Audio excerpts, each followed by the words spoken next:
Olá, sejam bem-vindos. A partir de agora, o Opinião Regional na tela da NTV. Você que sintoniza aí do outro lado, no canal 8.1. Estamos também através da plataforma do Facebook, na página NTV Patos de Minas, no nosso aplicativo também. E vamos agradecer a nossa enorme audiência através do nosso site. Fique à vontade, o Opinião Regional é feito para vocês, com vocês e, claro, junto com vocês, aonde a sua opinião é o mais importante. Você participa com a gente através do nosso WhatsApp, vai aparecer aí na tela para você mandar a sua pergunta. Fique à vontade, porque a gente recebe hoje, mais uma vez aqui no nosso programa Opinião Regional, ela que é advogada, a doutora Clarice Correia. Seja bem-vinda, doutora, mais uma vez aqui à Opinião Regional. Gente, é um enorme prazer estar aqui com vocês novamente, falando de temas tão atuais e que importam tanto para a sociedade patense e a nossa comunidade jurídica em geral. Muito obrigada. Muito bem, e o tema de hoje está para lá de especial, rotineiro, cotidiano, mas muito importante, que gera muita dúvida nos casais nos dias de hoje. Vamos falar das diferenças entre o casamento e a união estável. Vamos explicar para o pessoal de casa, doutora, no linguajar bem popular, o que se trata e quando se configura a união estável. Então, David, muitas vezes as pessoas vêm com dúvidas, pra gente, nos escritórios, a respeito da diferença entre o casamento e a união estável. A principal diferença que eu identifico e sempre falo para as pessoas que me procuram, a respeito do tema, é a questão do estado civil. O casamento, ele altera o estado civil daqueles que contraem casamento entre si.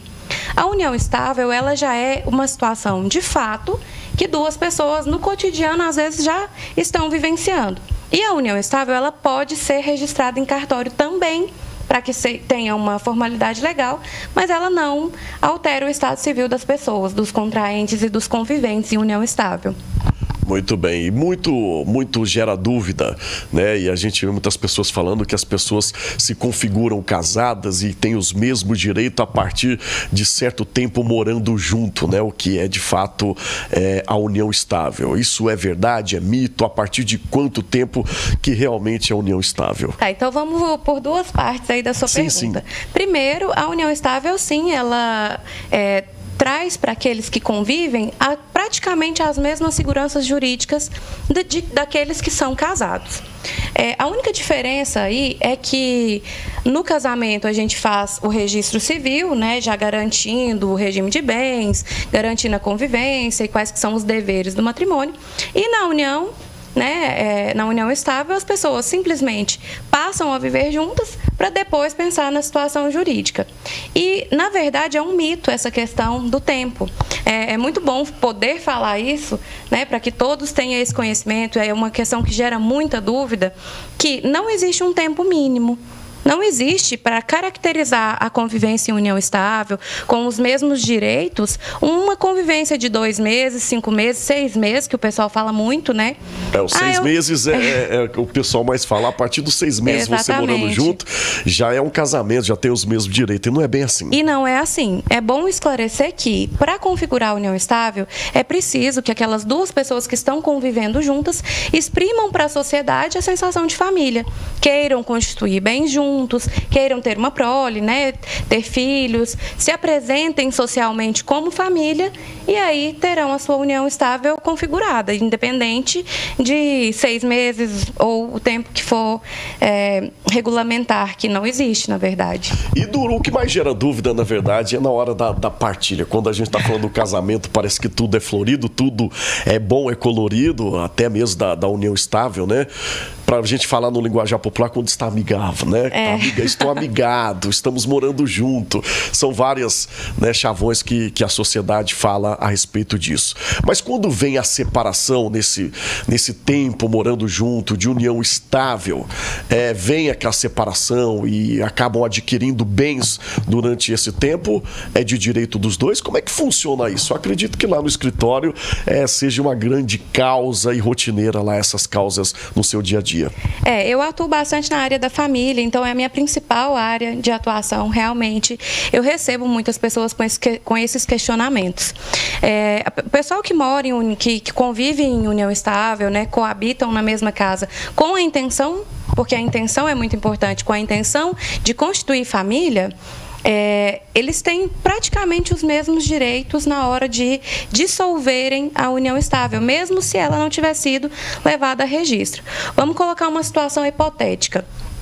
O regime de bens para a união estável, que quando eles, na escritura pública, os conviventes não estabelecem qual vai ser o regime que vai reger os bens que eles constituírem, é entendido que é o regime de comunhão parcial de bens. O que seria? A comunhão parcial de bens, ela vai estabelecer que num divórcio ou na extinção da união estável também, pela morte, David, tudo que aquele casal construiu junto vai ser dividido de forma igualitária entre eles. Mesmo que esteja no nome de um ou de outro, não importa. Mesmo que esteja no nome de um ou de outro. Se for um bem constituído com os esforços conjuntos, ele vai ser dividido sim.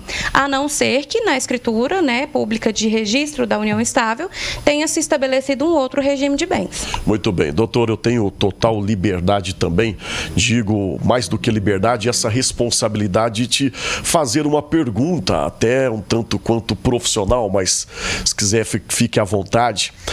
O que você indica para as pessoas que estão, né, amigadas, que estão na união estável, procurar o cartório, fazer um registro, ou pode ficar tranquilo do jeito que está, se amando, está tudo bem, que depois tem o mesmo direito? O que você indica para essas pessoas?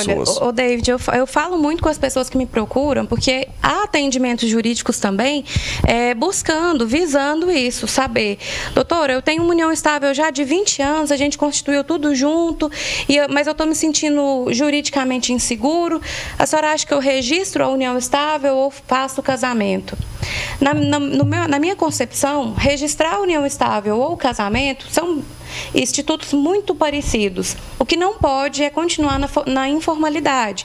Por quê? É até um assunto meio difícil de falar, mas na falta de um dos cônjuges que vem o maior problema.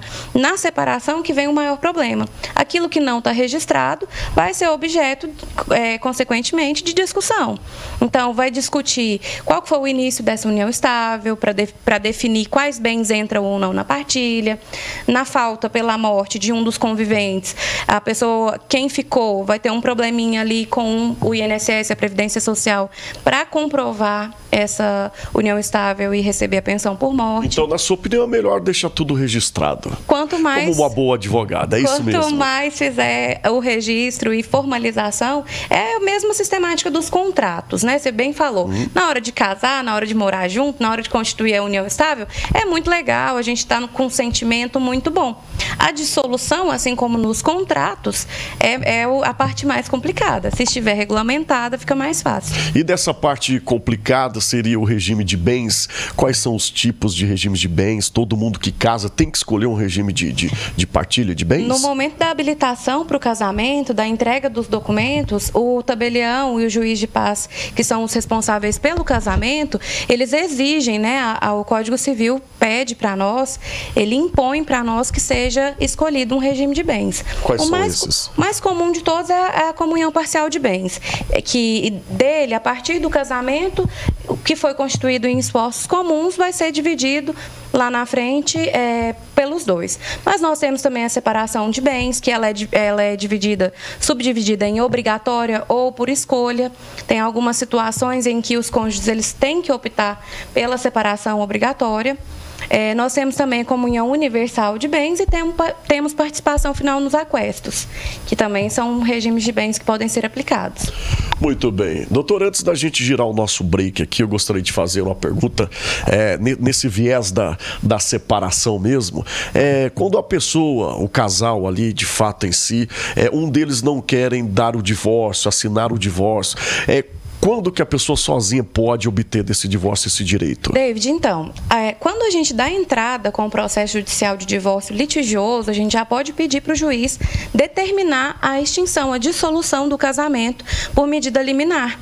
porque um dos cônjuges já está dando os indícios para o judiciário que ele não está mais naquela sociedade conjugal.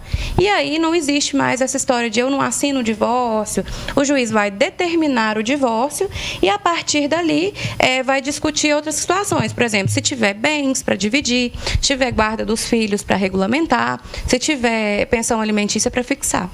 Muito bem, você aí do outro lado acompanhando o nosso programa, a gente vai girar o nosso intervalo, então aproveita você aí de casa para você tirar suas dúvidas aqui com a doutora Clarice, tá bom? Vamos girar então rapidinho, produção? Vamos lá, o nosso pequeno intervalo e eu volto já já com opinião regional aqui na tela da NTV.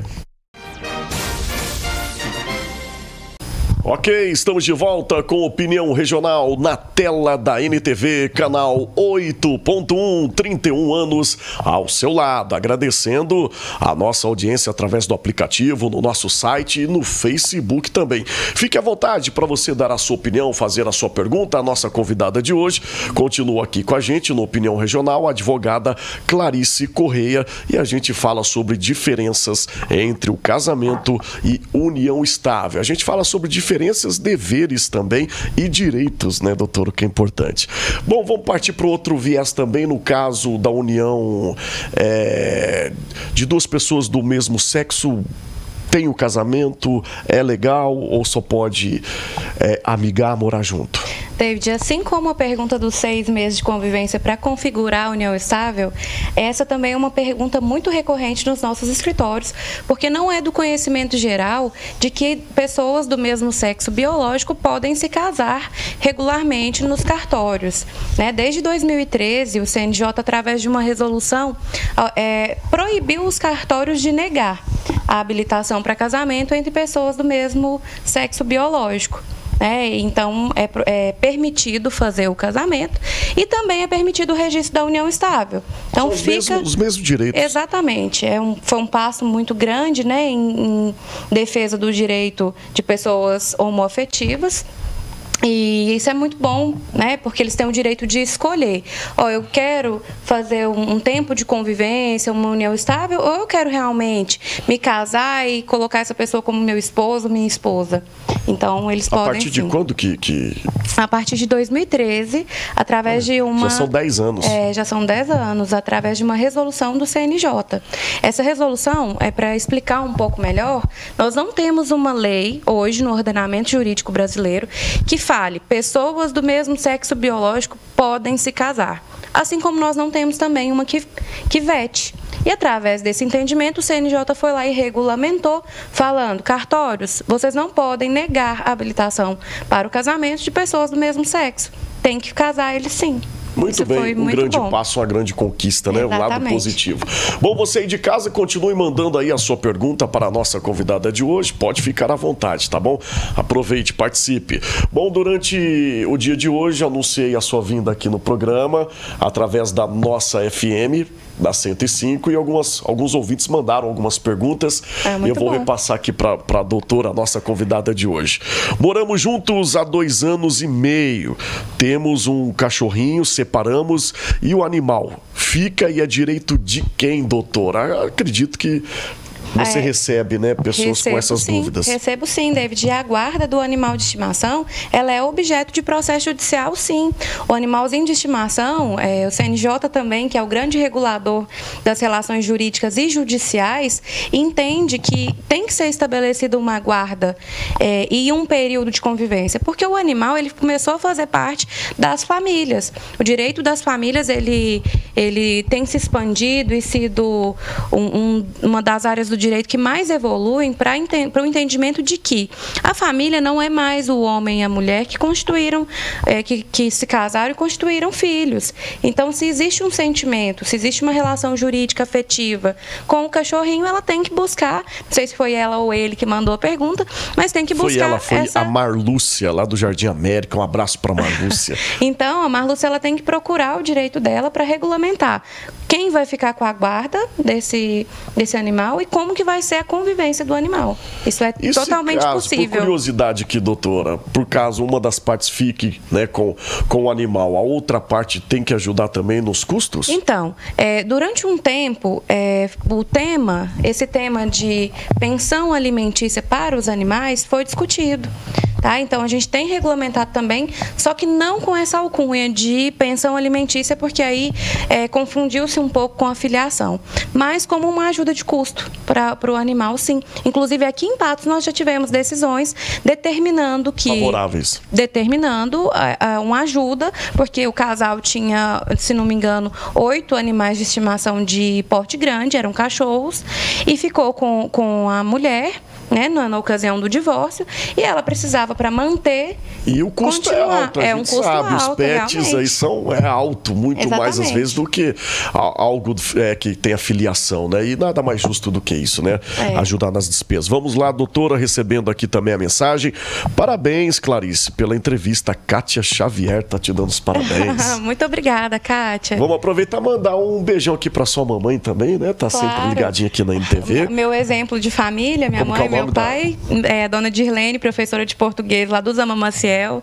Muitas pessoas me reconhecem por ela, então queria mandar esse beijo para ela. Tá registrado, então, um beijão para ela aí, tá bom? Vamos lá, também tá chegando aqui quem tem união estável, tem direito aos bens. A gente já respondeu sobre isso, mas para você que tá chegando agora aqui no Opinião Regional, vale a gente, é a pergunta mais frequente, a partir de quando? A partilha dos bens é o que, na hora que a união estável está se dissolvendo, é que as pessoas se preocupam mesmo com os bens. E para a gente falar de uma forma mais acessível, o que acontece? Se os conviventes em união estável concorreram juntos para adquirir esses bens, e então estabeleceu-se ali um regime de comunhão parcial de bens, eles têm direito, sim, em dividir 50% para cada um, sim, de forma igualitária. E o tempo também é mito, viu, E gente? o tempo é mito, assim como nós falamos no bloco anterior. Basta, para configurar a união estável, basta que as pessoas estejam juntas e imprimam para a sociedade a ideia de que estão casados, que são família. Doutora, aqui uma dúvida que me gerou aqui agora. Como é que a gente prova isso? Mas a gente não morava junto, a gente só ficava, eu só dormia lá. Como é que a pessoa vai provar que tinha de fato essa união? Hoje a gente tem também o namoro qualificado e o contrato de namoro para esses casos. Nós já falamos sobre isso aqui no programa, é importante a gente falar um pouquinho sobre isso. É a intenção. Então, é importante guardar mensagens, guardar comprovantes de compras que foram feitas juntos, qual que era a intencionalidade daquilo ali. Se era, olha, eu comprei... E a gente está falando de coisa simples, porque às vezes a gente fala aqui e pensa que é só casa, carro. Mas não, uma televisão, um ar-condicionado, um sofá. A gente passa por isso panela, lidando com família. Né? A gente passa por isso lidando com famílias. E o que vale ali é a intencionalidade. Nós compramos para constituir a nossa família ou nós compramos para coabitar e morar em um namoro qualificado? É aí que as provas vão ser de familiares, de amigos, de mensagens que foram mandadas. De contas, né? De contas, nota fiscal, tudo isso no direito da família tem que ser trazido para o processo. É o contrato de namoro que fala isso? Contrato? Isso, existe o contrato de namoro, sim. Ele é um contrato atípico, né? Não existe lá no Código Civil contrato, alcunha, contrato de namoro, assim como nós temos compra e venda. Mas qualquer relação que duas pessoas estipulem entre si que queiram organizar, podem ser feitas através de contrato, se a lei não dispuser em contrário. Então, o que não é uma união estável. E a intenção do contrato de namoro é realmente não caracterizar a união estável, porque não é a intenção o casamento. Aquela morar junto, dividir algumas contas, eles não estão com intencionalidade de casamento, de constituir prole. E aí caracterizam no contrato, através do contrato, que querem só ficar juntos e ter uma experiência juntos como namorados. Namorar. E tem uma data de validade para esse contrato de namoro? Não tem. Aí as pessoas que estão contratando, que são namorados, têm que ver ali as cláusulas, né, todos direitinho. Mas é inválido, sabe, David? Tem umas questões jurídicas que eu não posso obrigar outra pessoa a estar comigo, por exemplo. Então, se tiver uma cláusula dessa no contrato de namoro, ela com certeza vai ser nula. É só procurar um advogado que ele vai te orientar. Olha, quando vocês contratam contrataram assim, de que o namoro tinha que durar 1 ano. Interessante. Mas essa obrigação, ela é impossível de ser premeditada, de ser é bom prevista. A gente falar, depois vamos pegar um programa para a gente falar sobre isso. É um tema muito extenso, ele é extenso, tem pauta. Importante, está em pauta, está em alta, e é importante nos dias atuais, né, que a gente vê tanta... E assim, David, só a título de curiosidade, tem casais que não moram juntos, mas que têm união estável, e ela é válida. Então, morar na mesma casa não significa ter uma união estável. A intenção nos relacionamentos, ela é muito importante. E é importante tudo que a gente falou aqui, deixar registrado, fazer o registro, né? Faça ou não faça o contrato, seja ele de namoro, de união estável, de casamento, faz o contrato, sempre importante você estar munido de provas e de forma legal acima de tudo. Né? As relações jurídicas que a gente tem durante a vida, quanto mais organizadas a gente puder trazê-las para resolver, porque os namoros também são dissolvidos, né? Então, é importante, sim, contratar. Ter também, você citou um assunto muito importante para a gente fechar aqui o nosso programa, de que as pessoas não podem colocar essa cláusula de que a pessoa é obrigada a ficar, ou cumprir um horário, ou estar junto ali com seu namorado. Até porque é o direito de ir e vir, né? Todos os contratos atípicos, David, a gente tem que tomar o cuidado, e por isso que os advogados são tão importantes na confecção dos contratos, porque nós sabemos o que não terá validade. O papel aceita tudo. O ordenamento jurídico e o judiciário, não.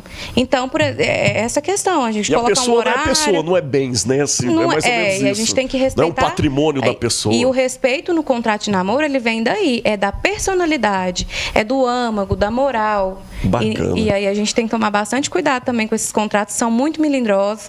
E talvez, de forma irresponsável, faz ali um modelo da internet que viu e às vezes ele não vai ter validade nenhuma. Outro fato importante, estar sempre ao lado e procurar um bom profissional, um bom advogado, uma boa advogada, que atua na área há quanto tempo já, doutora? Já tem 6 anos. 6 anos. 6 anos. Muito bem. Já está tudo pronto aí para o nosso telejornal? Pessoal... tá. Beleza, então. Vamos lá, doutor. Eu gostaria de te agradecer mais uma vez pela contribuição, gerando informação aí à nossa sociedade. E quem tiver alguma dúvida pode estar te procurando. Pode procurar, sim. E eu que agradeço pelo convite de sempre, e estou sempre à disposição de todos, porque que tiverem dúvidas, né? Eu respondo lá pelo meu Instagram também, que é @ClarisseADVG. E sempre falando desses temas de direito de família, pensão alimentícia, contrato de namoro. Será um prazer respondê-los. @ClarisseADVG. ClarisseADVG. Bom final de semana e sempre um prazer rever a amiga. Muito obrigada, David. Muito bem, a você de casa, obrigado pelo carinho, pela sua participação e a enorme audiência. Bom final de semana, te cuida e até o próximo programa.